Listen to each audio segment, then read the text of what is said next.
تین چرسی رکشے میں بیٹھے۔ رکشے والے نے رکشہ سٹارٹ کر کے بند کر دیا اور بولا، لو صاحب پہنچ گئے۔ ایک چرسی نے شکریہ ادا کیا، دوسرے چرسی نے کرایہ دیا اور تیسرے نے رکشے ڈرائیور کو تھپڑ مار دیا۔ رکشہ ڈرائیور سمجھا اس کو پتہ چل گیا ہے۔ پھر تھپڑ مارنے والا چرسی بولا، سالے آج تو مروا ہی دیتا، اتنا تیز چلاتا ہے۔ مولوی صاحب کی لو اسٹوری کا ڈراپ سین۔ وہ بہت حسین تھی، مجھے بہت پیاری لگتی تھی۔ لاسٹ فرائیڈے میں اس کے گھر گیا، وہ دروازے پر آئی، میں اسے دیکھ رہا تھا، اس نے بھی مجھے دیکھا۔ وہ قریب آئی تو میں نے ہمت کی اور آہستہ سے کہا، چندا۔ وہ مسکرائی، میں خوش ہو گیا۔ وہ اندر گئی اور واپس آئی اور پھر اس نے 100 روپے میرے ہاتھ پر رکھ دیے۔ میں حیرت سے پوچھا، یہ کیا؟ وہ مسکرا کر بولی، چندا۔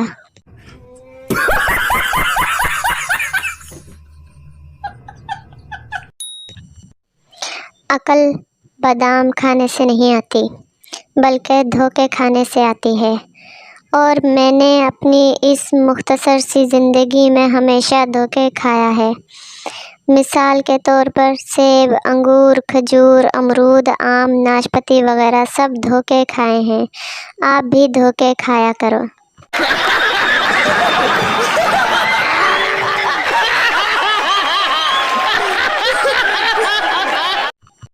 باپ، آج تک تو نے ایسا کوئی کام کیا ہے جس سے میرا سر اونچا ہو؟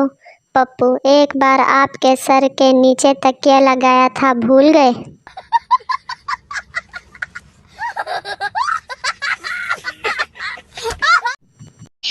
شوہر جمعے کی نماز پڑھ کے گھر آیا تو خوشی سے بیوی کو اٹھا کر جھومنے لگا۔ بیوی، کیا مولوی صاحب نے رومانس پر خطبہ دیا ہے؟ شوہر، نہیں نہیں، آج مولوی صاحب نے کہا، جو شخص دنیا میں اپنی تکلیف خوشی خوشی اٹھائے گا وہ سیدھا جنت میں جائے گا۔ دنیا چاند پر پہنچ گئی ہے، مگر لڑکیاں آج بھی کچن میں کھڑے ہو کر انتظار کرتی ہیں کہ اللہ جی مہمانوں سے سموسے بچ کر آئیں گے تو ہی میں کھاؤں گی۔